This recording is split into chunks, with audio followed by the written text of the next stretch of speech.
Hey gang, I don't know if anyone is here.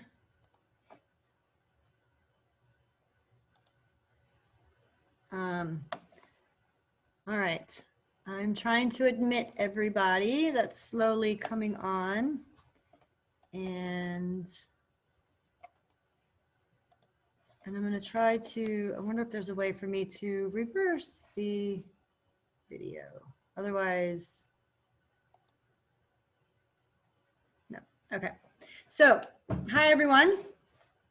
I'm just going to continue to let everybody join the meeting. It's weird to be in the room without you guys. And I've gone ahead and set up the models that we are going to go through today. All right, so this is my goal, to go through the models. I'll continue to let everybody in that's coming in.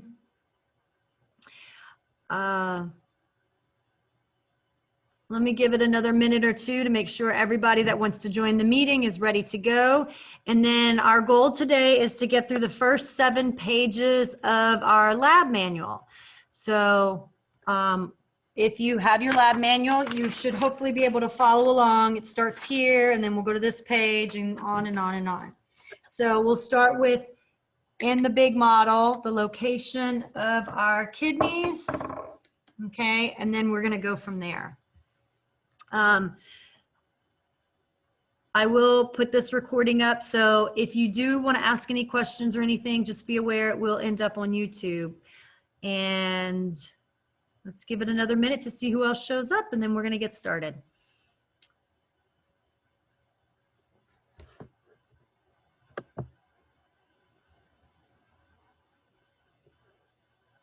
All right, thank you to all of you that made the effort to join us today on this Thursday. We are in the middle of week 13, and we are finally starting our last unit of AMP2 here at St. Louis Community College. And our goal is to get through all of our urinary system models. So I have these, and then I will slowly turn and we'll go through those. All right, so if you're following along with your lab manual, we are going to start with the urinary system and our kidneys. So remember, our 2 kidneys are located in our abdominal pelvic cavity, and they are going to be retroperitoneal. So they are not going to have the peritoneum wrapped around each one of them. So the outside of each kidney, all right, is going to be a connective tissue adventitia type material. It's going to be dense, irregular connective tissue that allows the kidneys to, again, hold their spot in that area of the body and stay suspended, because they are not attached and they're not going to be holding or anchoring on to any bones. All right. Again, they're going to be between T12 and L3. And the outside of the organ is going to be this renal capsule, okay? Now, when we start to look at the kidneys, there's one entry point and exit point. And remember, that's gonna be the renal hilus, okay? And that's where we're gonna see the renal pelvis and ureters exiting out. We're going to see our renal artery and our renal vein heading in. And then there also could be some lymphatic vessels and nerves coming in and out of there as well. Okay. When this comes in, as well as when the renal artery, you're going to see there's breakage into many pieces, and anywhere there's a little bit of space, that is where you potentially are going to see some adipose kind of capsules, some little just taking up space, kind of like peanuts in a box. They're just kind of helping to cushion and support everything, so everything stays in their spot. Okay. When we look at our landmarks, again, this outer wider third, and you can see where all the nephrons are located. All right, I'll try to move y'all a little bit closer. Okay, this outer third here, this is the cortex of my kidney. Versus right here where you see these pyramid shapes, this is going to be my renal medulla, my kidney's medulla, my middle region. And then this area is going to be where I have my minor calyces, and then where 2 or 3 calyces come together, that'll be my major calyce. And everything is funneling towards right here, the renal pelvis. It has a 4 on it. And then as it exits out of the hilus, it's going to then turn into the ureter. Okay. All right, I think that we've got most of those things. All right, so this is, again, the base of the pyramid, and then they kind of make little triangles. Within these pyramids, the goal is that, again, our nephrons that start very low in the cortex, close to the medulla, they're going to extend deeply into the pyramid, and they're going to be our juxtamedullary nephrons, whereas those that are located more up top, they will not be able to utilize as much of the renal pyramid and the high solute concentration that exists in this external environment. And so they are going to be your cortical nephrons. Okay. For the nephron, all right, our nephron is going to have 4 key parts, and then technically a 5th part is the collecting duct where many nephrons come together. All right. So the first part is this corpuscle. And remember, the corpuscle is going to be the glomerulus, so the capillaries that are going to have those endothelial cells that have pores and holes formed. That is going to be the glomerulus, the inside blood vessel component. Blood comes into the glomerulus through the afferent arteriole.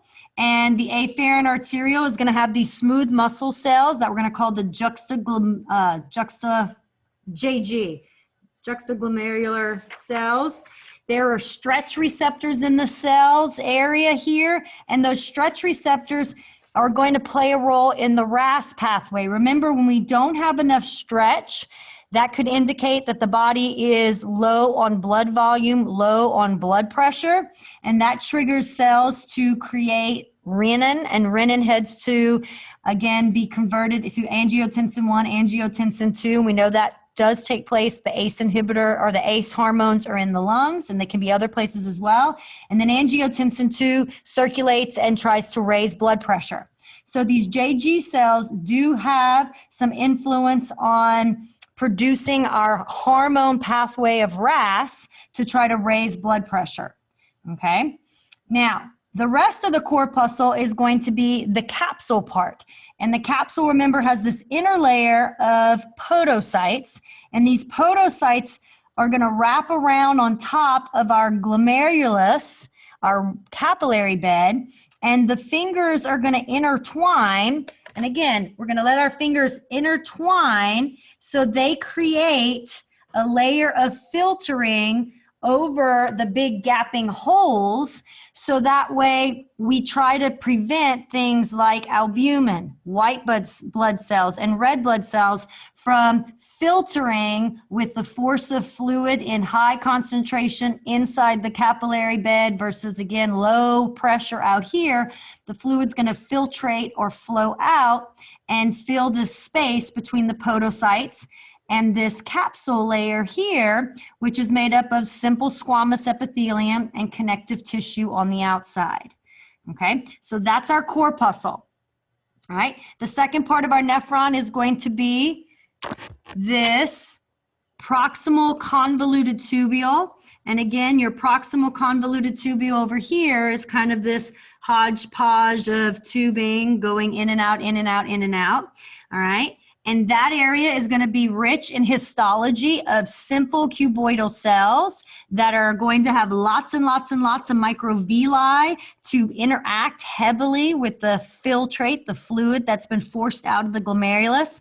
All right. And that fluid interacting all those receptors that can pull in sodium and glucose, some amino acids, can pull in lactate, can pull in pyruvate, can pull in whatever molecules that are useful for the body to recover from the filtrate. 60% of that is going to happen in these PCT cells. Okay. And then after we get through the PCT, we're going to go through a loop, and it's usually known as the nephron loop or the loop of Henle. And the loop of Henle will have areas of thick, simple cuboidal cells, and then areas where it's simple squamous cells. The loop is known as having a descending portion and then ascending portion. The thick-limbed areas, especially usually on the descending side, we know that that is going to be a place where we're not going to let the solutes inside the cell. So we're not going to let the solutes inside the cell of our loop. They are not going to move. But as this little bit of water here carrying solutes at 300 milliosmoles comes into this medulla environment where right here, let's say the osmolarity is 600 molecules per liter, the water is going to leave and the little droplet here is going to get to be more like a syrup because the water leaves and the solutes remain. And so now what might have been, you know, a little 0.2 milliliters of fluid becomes maybe 0.1 milliliters of fluid. It loses the water and all the solutes are now suspended in less fluid. And that's how it gets saltier, okay? And so as we go through these thick-limbed areas on the descent, we're gonna see the water leaves and the environment of the fluid, the filtrate inside, is trying to match the outside, all right?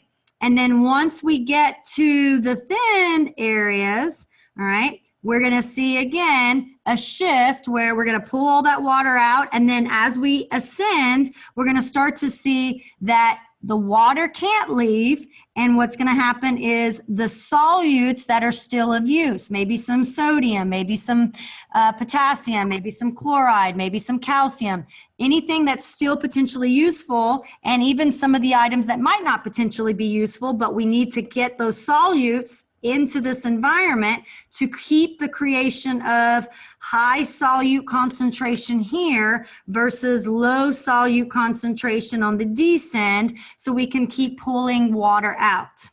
All right. Now, because this cortical nephron, maybe at this point it's 600, maybe at this point it's 800, and maybe down here it's 1200. So this nephron might not get as much water returned because it doesn't get to go as deep and as big into the high solute concentration, whereas this juxtamedullary one does get to maybe make a more potent little pebble of solute suspended in a little bit of water as it gets to go really deep into those medullary pyramids, okay? Then once we get back up, again, by this point, we're in our distal convoluted tubule. And while we still have some ability to secrete more hydrogens and we still have some ability to reabsorb, most of what's going to happen in this area is going to be because of hormone interactions, okay? Now, in the DCT, we are going back here. We're back to, just like we were in the thick portions of the loop, back to those simple cuboidal cells.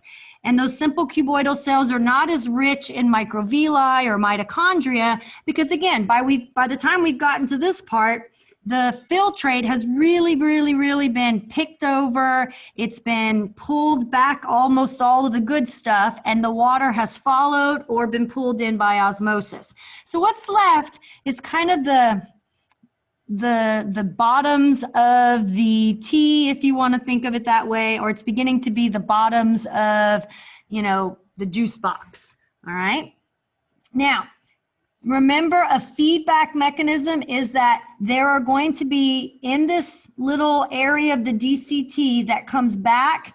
So again, three-dimensionally, usually this DCT is going to come back and get really close to my afferent and efferent arterioles. So these specialized simple cuboidal cells in my DCT that are going to be sensitive to the hydrogen ions, the pH, they're going to be sensitive to the osmolarity, and they want this area to be pretty low solute concentration. And again, they're doing this to be able to try to see, did my nephron self-check? did it do a decent job of trying to pull back the 99% of the filtrate that it took? All right, because at this point, the DCT is getting close to the collecting duct, and the ability to reabsorb anything other than water is pretty much at an end. And so if this nephron still has a lot of molecules and a high water and a lot of load still in there, this nephron might not be a place where we want to then take a large filtrate because it doesn't do a good job at recovery. So this might be a nephron that if these cells determine this nephron is not getting in the solutes and the filtrate back, would want to signal to these juxtaglomerular cells to constrict. And by constricting the afferent arteriole, that should then let less blood into the glomerulus, and GFR, by net filtration pressure equation, should go down, allowing maybe, think of it as a conveyor belt. There's less fluid and the conveyor belt can slow down. Maybe that'll let these cells perform a little bit better if they have a little bit less work to accomplish in the given time frame allotted for that fluid to flow through them. Okay? All right, the collecting duct is our last part. The collecting duct is going to be filled with simple cuboidal cells. Similar to the DCT, there's not a lot of microvilli, there's not a lot of mitochondria. These are going to be the cells that ADH, our hormone from our posterior pituitary, our hormone that makes us use the medulla and the high salt concentration outside to, when ADH is present, put those aquaporin receptors on the cells to draw the water back into the body. So what we're left with is potentially a very, very, very small amount of fluid with the solutes suspended that hopefully are waste products. Okay, and so on this model then, we see one nephron that's a cortical nephron. We see one that's a juxtamedullary. We see all of these corpuscles. We see the glomerulus in this corpuscle, and we see a glomerulus in this corpuscle. We see the cortex, we see the pyramid, and we see that this is the medulla. For blood vessel breakdown, remember the renal artery is going to split into segmental arteries, and then the segmental arteries will become these interlobular arteries. They will then spread out and become some of our arcuate arteries, and then they will rise up and form our cortical radiate arteries, all right? And then those cortical radiate arteries start to branch into those afferent arterioles. The afferent arterioles give blood to a capillary bed known as the glomerulus. That capillary bed is not about blood exchange for oxygen and nutrients. It's just about getting a sampling of the plasma. And normally I think of plasma, so if you've ever had sangria, you know, good sangria has big chunks of fruit in it. Or a really good Bloody Mary, you know, you'll have a bunch of pieces and components of okra and green beans and all kinds of celery sticks, you know, sticking out of the Bloody Mary. You're not wanting to take the fruit from the sangria. You're not wanting to take the chunky pieces and parts of whatever vegetable you're sticking in your Bloody Mary. What you're taking from that blood is just the liquid. And you're taking the plasma and you're assessing, is there enough alcohol? Is there enough sugar? Is there enough water? Is it the right kind of consistency? And you're doing that when you take plasma out of the blood. Is there enough of the water? Is there enough of these solutes? Can I recover the sugar? Can I recover some of the useful sodium and potassium and chloride? And can I leave the alcohol and the slimy, whatever molecule, the additives, the pesticides that might have gotten into the system? All right. And so by the end of the nephron, when everything's going in the collecting duct, what you want left is going to be a little sampling left over from the end of the filtrate that is mostly waste molecules suspended in just a little bit of water. Okay, so that is the usefulness of this model. We see the blood vessels, we see the nephron, we can see a little bit of some of the histology of the glomerulus, the capsule, all together forming the corpuscle. We see a little bit of our JG, smooth muscle cells. We see our macula densa cells. We see simple cuboidal cells here in the DCT. We see our simple cuboidal cells in our PCT. All right. So back to the glomerulus. This is a afferent artery coming into a capillary bed, and then it leaves and goes into an efferent artery. Okay. And this means this is still oxygen-rich blood. When we enter into the efferent arteriole, we are then going to enter a second capillary bed, and it's those capillary beds that are going to wrap around and deliver oxygen to the cells of the PCT, the cells of the corpuscle, the cells of the DCT, the cells of the loop, the cells in and around the other areas of the kidney. So that capillary bed is known as your paratubular capillary bed, and the paratubular capillary that gets in and around your nephrons in the medulla, the loops of the medulla that come from these juxtamedullary nephrons, that capillary bed can also be more specifically known as your vasa recta capillaries. So most of the time, the capillaries can just be globally in the kidney for oxygen exchange, known as paratubular capillaries, but you can refer to the ones that are going to be deep in the medulla to pull and deal with the water coming out and the solutes to replenish and keep the salty environment. That capillary bed in and around these long loops are known as vasa recta. Okay, and then again, we go back to our veins where we're going to have cortical radiate veins that are coming down. We have arcuate veins, which again are working that base area of our pyramid, interlobular veins, and then they will connect into our renal vein. All right. Okay, so hopefully that should get us through again lots of kidney histology. Kidney cells, proximal convoluted tubule, medulla. And we are now ready to transition to our ureters and start to transition to our bladders. Okay? So I'm going to move over here. All right.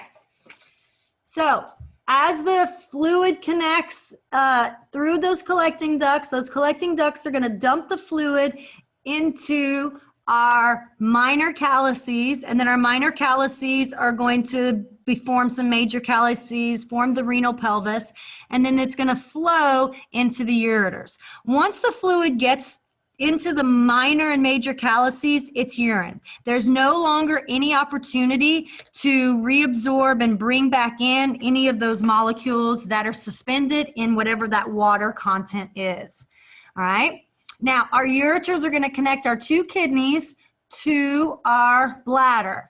Okay, they are going to run retroperitoneal. So this outside is continuing to be a adventitia, a dense irregular connective tissue that helps again hold the structure and hold the position. So if we look again back into our model here, again, they're running back and they are not attached to any bone. So that adventitia, that strong connective tissue, kind of helps it hold its spot as it continues to flow into the back of the body and then connect into the bladder. All right. The ureters are going to have a mucosa that begins to show our transitional epithelial tissue. And remember that transitional epithelial tissue, it's only located here in the urinary system. And it has the ability to be a little stretchy and to make the cells look, when it's unstretched, like puffy little clouds. And then when they are stretched, to kind of flatten out and extend. All right. Underneath that transitional epithelial will be, again, some lamina propria, some areolar connective tissue, because, again, these cells are going to need blood vessels to push in and capillary beds.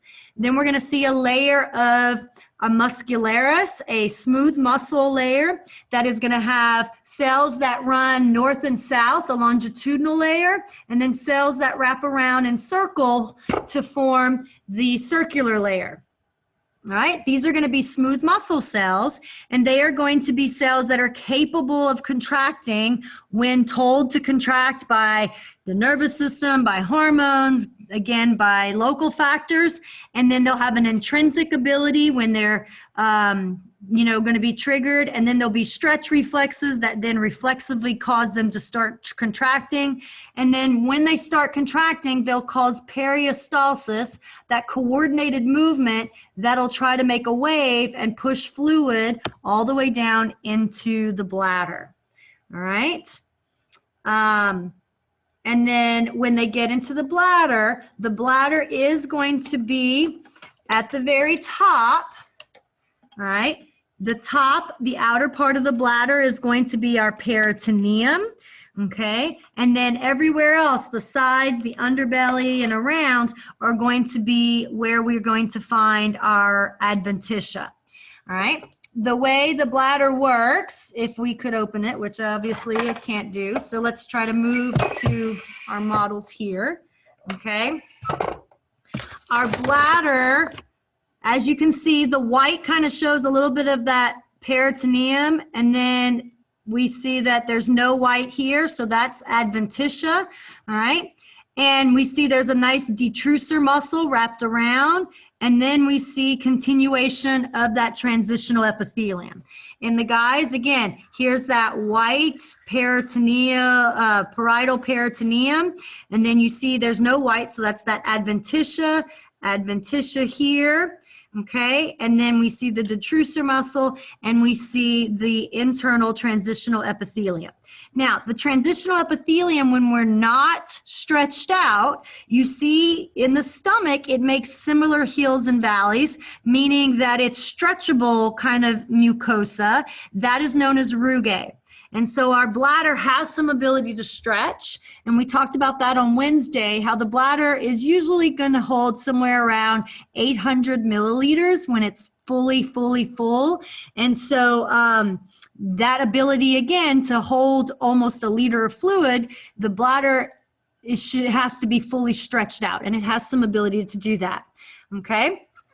Now, there is a little triangle formed. Remember, the triangle is the trigone, and the triangle is the two holes from the ureters bringing fluid in, and then the one hole for the urethra that's going to let fluid exit. All right. And in the urethra, the sphincter at the top that connects the opening from the bladder into the urethra is the internal urethral sphincter. Okay, and then the opening at the exit point is going to be our external urethral sphincter. The internal urethral sphincter is full of smooth muscle wrapped around, and remember that's tied to relaxing with reflexes as the bladder starts to say, I'm 200, 300 milliliters full. That sends signals to the spinal cord that are going to trigger parasympathetic reflexes to come back and relax, and fluid will jump into and start to put pressure on that external sphincter. The external sphincter is controlled with skeletal muscle, so the motor control, that's under some voluntary control, and that's again what potty training is all about in kids, learning how to appropriately signal that yes, I'm getting a full bladder, and then go and on cue relax that sphincter and let the fluid out, or hold it and keep it nice and tight until you get to a place where you can safely relax. Okay. The point of the tube in the female, as you can see, is a few centimeters. So when they are going to put a catheter in, the female doesn't have to go that high. The other thing about the female is this is not as far a distance that pathogens potentially have to travel, thus why females might be more at risk for some of your urinary tract infections. All right, for males, okay, the urethra is going to have continuous tubing that first goes through the pancreas, and not the pancreas, the prostate. And again, the prostate is going to have some connection points from the seminal vesicles, and that connection point is going to be why the urethra is both part of the reproductive and the urinary system. So the point in time where the urethra is entering and exiting and in that prostate, it's known as the prostate urethra. When it passes through a little bit of that pelvic floor and the muscle area and the area that has the bulbourethral glands, it's going to hit that that area of the urethra. And then when it goes into the penis, where it starts to be surrounded by the corpus spongiosum and the corpus cavernosum, which is all the erectile tissue, that is when you'll be referring to it as the spongy urethra. Okay. And then our external orifice is all the way over here. All right. Remember, urine is going to be depending upon how much fluid is in it. So depending upon how much you're drinking and how much ADH, aldosterone, angiotensin is present, your urine could be very, very, very yellowish in color, full of solutes. Or if you're drinking a lot and you've blocked the ADH for whatever reason, because you're getting hydration or you're drinking alcohol, the urine can start to look very clear depending on the water loss. All right. Urine should not have any smell. It should be the body temperature, so it's a little warm. It's a little yellow. It should be rich in nitrogen and hydrogen waste. That's why it's going to have a pH of 6, 6.5, somewhere in there. And it's a good way for, again, our body to rid itself of nitrogenous waste along with excess hydrogens. And it's going to be, as we're going to go over on Friday, start our chapter on acid-base balance, water balance, and electrolyte balance. All right, guys, we only have a few more minutes left. Does anybody have any questions before this meeting ends in 8 minutes?